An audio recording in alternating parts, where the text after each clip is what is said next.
Well, good evening. Good evening.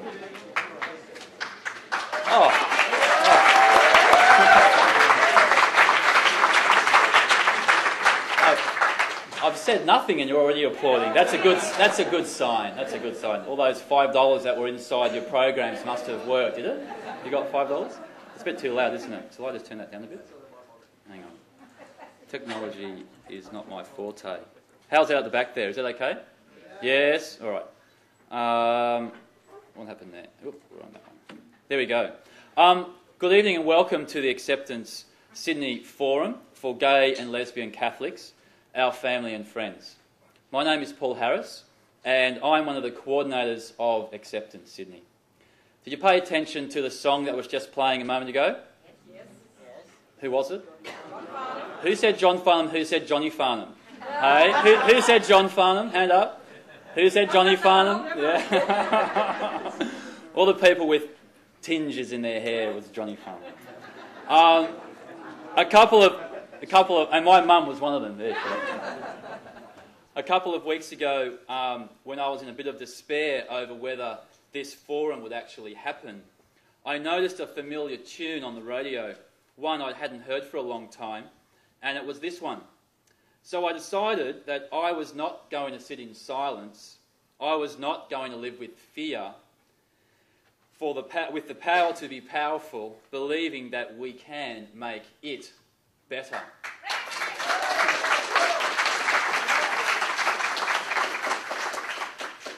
So, is there a place for gay and lesbian young people in the church?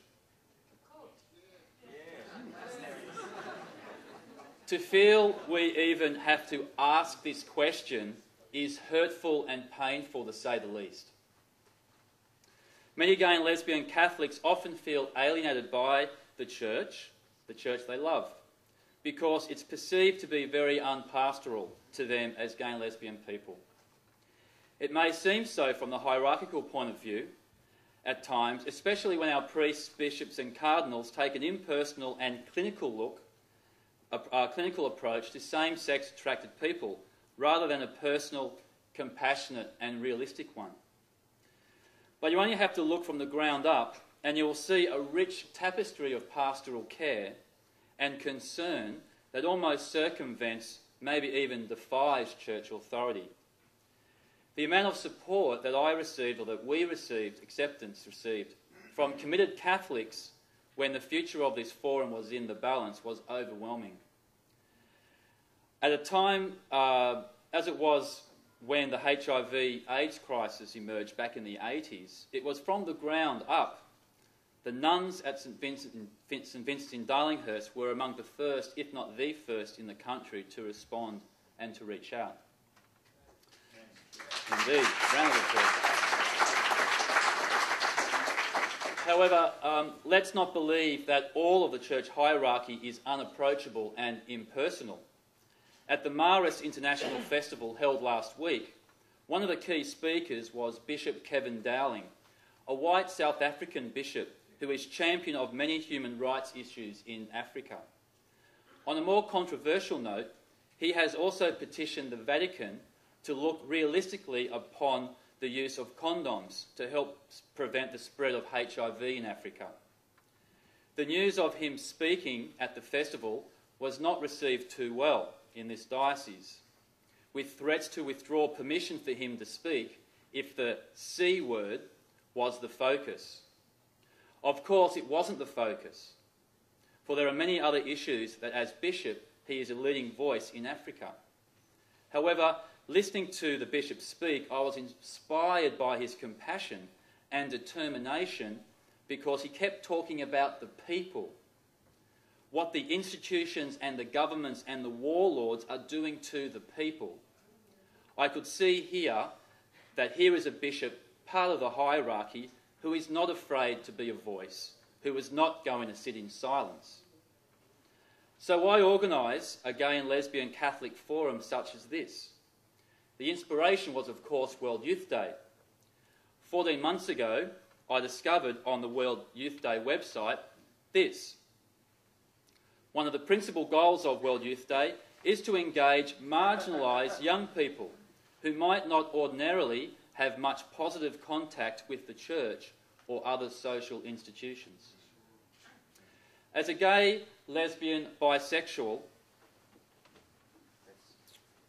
and transgender faith group, we believe that we were in a unique position to offer a group of marginalised young people, that being gay and lesbian Catholics, an experience that would be positive and affirming. We wanted to provide an opportunity for dialogue, to share and hear the journeys of others. One aim was gaining a deeper understanding about the complexities of being gay or lesbian Catholic person in particular, and to explore how one can reconcile their Catholic faith and sexuality in order to find a place of welcome and inclusiveness within the Catholic Church. Or so we thought. Our initial proposal, finding a place for gay and lesbian Catholic youth in the Church, was rejected for inclusion in the official World Youth Day Youth Festival program in December last year. A slight setback. A few months ago, Margus, the Jesuit Fathers and Loretto Sisters Young Person Spiritual Group, approached and invited acceptance to present a forum as part of their youth festival program. The new workshop, Living a Christian Commitment, Different Sexualities Among Catholic Youth, was born. Very exciting. A month ago, we started to promote it. Within 48 hours, Margus had received a phone call from World Youth Day banning them from holding such a workshop. Reluctantly, they had to comply. So in the face of a second rejection, one had to wonder, is there a place for gay and lesbian Catholic youth in the Church? This cancellation created a flurry of media interest. The number of emails and phone calls in support of such a forum was overwhelming. We simply couldn't sit in silence. John Farnham, the connection again. And so here we are. So tonight we present to you a bit of drama, a panel of speakers of the highest quality, of course, and the opportunity to create dialogue with these people. The hope is that your thoughts are provoked and your heart is stirred as we explore this question. I would particularly like to welcome people who have travelled from far to be here. I see quite a few of those, well, annoying red and yellow backpacks in the room. There's one. It's great to see you here. Members of other faith communities who have come in support. Friends of and family of gay, lesbian, bisexual, transgender and gender questioning young people. Members of the media and any spies who may have come to check us out.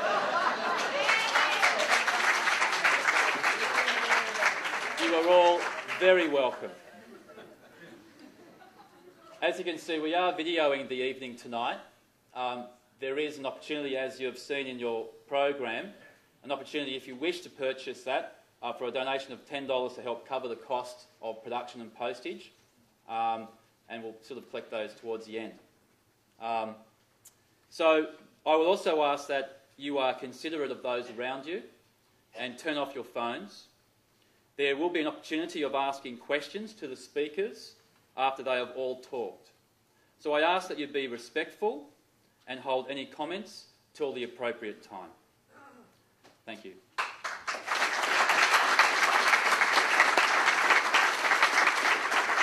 Oh, that was my script, my next part. Right.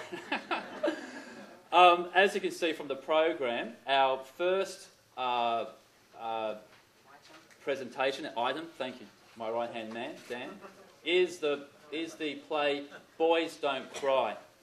This is a short play written and directed by a young Australian playwright, Jai Bryant, about a young man coming to terms with his sexuality and the inner turmoil and suffering he puts himself through.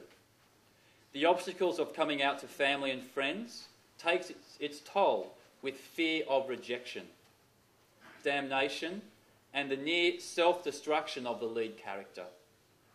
At its most desperate time, parental love for their son overcomes their conceptions and prejudices, revealing a stronger and more dynamic relationship between parent and child.